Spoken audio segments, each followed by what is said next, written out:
Hello. Hello, and welcome to my quick video on how navigation works inside of ScenariosX. My name is Chad Blythe. I'm founder and CEO of PlanTechHub, and we make a financial planning software called ScenariosX, of which I'm the product owner. So it's my pleasure to take you in and let you kind of see how we designed it. So we're going to focus on navigation by first going in and logging into the system like we normally do in these videos.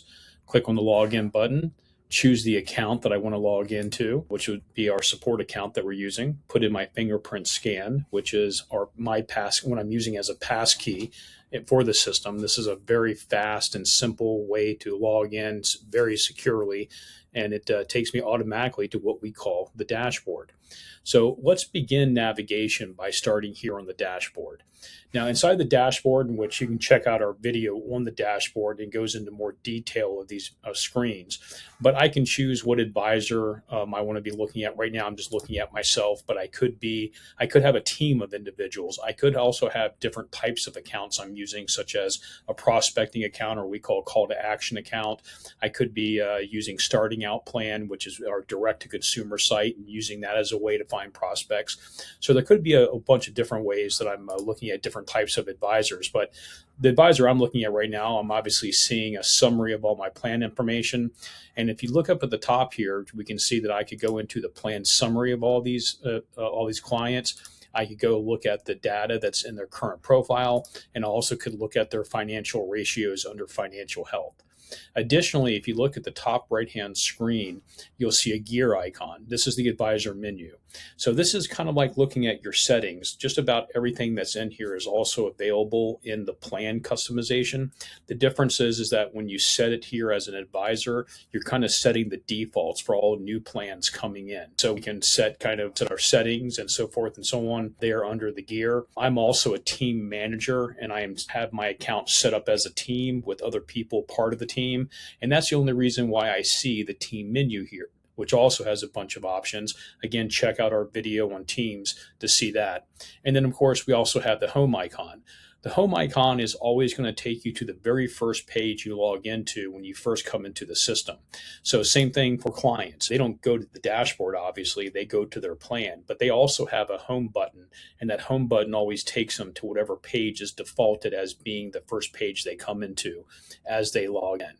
And then, of course, over in the far right, those three vertical dots is what we call the user menu. It's mainly where we log out, but we can also access the My Account page there as well, which gives you a bunch of options such as the passkey, or setting up teams, or changing how licensing is distributing, or how most of you would even get access to the call to action link, or what we call the registration link. So let's go ahead and jump into the system, and I'm going to very quickly, just about another minute or two, kind of show you how navigation works. We're going to go into our most patriotic clients, George and Martha Washington, and it's going to automatically take us to what we call the profile page. Now, just like any financial planning software that's existed in the past, it's kind of broken down into two different pages. There's what they are currently doing for themselves. So the current plan, that is what we call our profile. The profile contains the client's current information, and then we can put in what we can do for them, giving them advice. And that's where we'll create scenarios to do so. So again, the very first page we come to is profile, but you'll notice that this is under a section called build. And there's really three main sections here in navigation. We're either building the plan, we're either engaging the client, or we're customizing the process in some way, shape, or form. So again, building the plan, engaging the client, or customizing the process. So here again, under build, we can create the client's current plan. Then we can go in and create scenarios. Scenarios are what's going to allow us to kind of build different types of suggested actions, and then pit those against what if considerations. So things we can control under such suggested actions versus things we cannot control under what if considerations.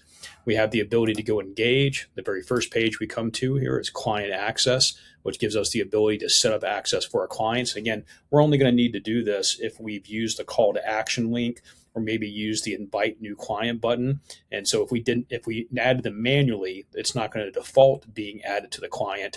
But no matter how we added them, we can always change how the structure is set up by coming here to client access. And then, of course, we have our three modules that are built to engage the client: suggested actions, the workshop, and then also plan comparison. Finally, we have customize, which gives us a bunch of options, whether we're kind of customize integrations, calculation numbers, the colors that are being used to kind of create the theme or the look and feel of the system, even the banner up here, the words we're utilizing, how someone could schedule a meeting with us or use an email, the disclosure that we have at the bottom of the screens, and then, of course, a couple of different module options, which allows us to determine what graphs are being used, what metrics are being used on the page, so forth and so on. So let me just spend the last 30 seconds of this video by just pointing out these 4 icons.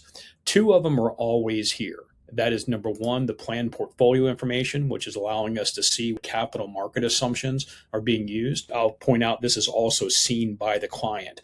But under client access, under engage, we can decide whether they can see reports, which allows us to generate a report that we can see on this screen module, or we can generate a PDF with it. We can also decide whether we want to be able to use the history module if we want to. History, kind of keeping track of who's accessing it, what's being changed, who changed it, and when. And then, of course, also the current snapshot. The snapshot's pretty simple. It's just kind of taking a snapshot of that page, whether we want to look at it in portrait or look at it in landscape. We can decide that. Usually you're not going to take a snapshot of the history. Usually what you're going to do is take a snapshot of either probably the profile page, which is the current plan, or maybe even the suggested actions. Those are the typical things which we would take a snapshot of to share with the client. Well, that's it. That's all of navigation. If you have any questions, definitely contact us here in support department. We have our 888 number toll free, or email us at support@plantechhub.com. I think it's help@plantechhub.com or support@ScenariosX.com. Or you can contact us through our chat button or even through social media. We'd be more than happy to set you up on a free trial. And again, more than happy to spend some time with you going through anything that you've seen here in videos in a little bit more detail if you like. Thanks for joining me.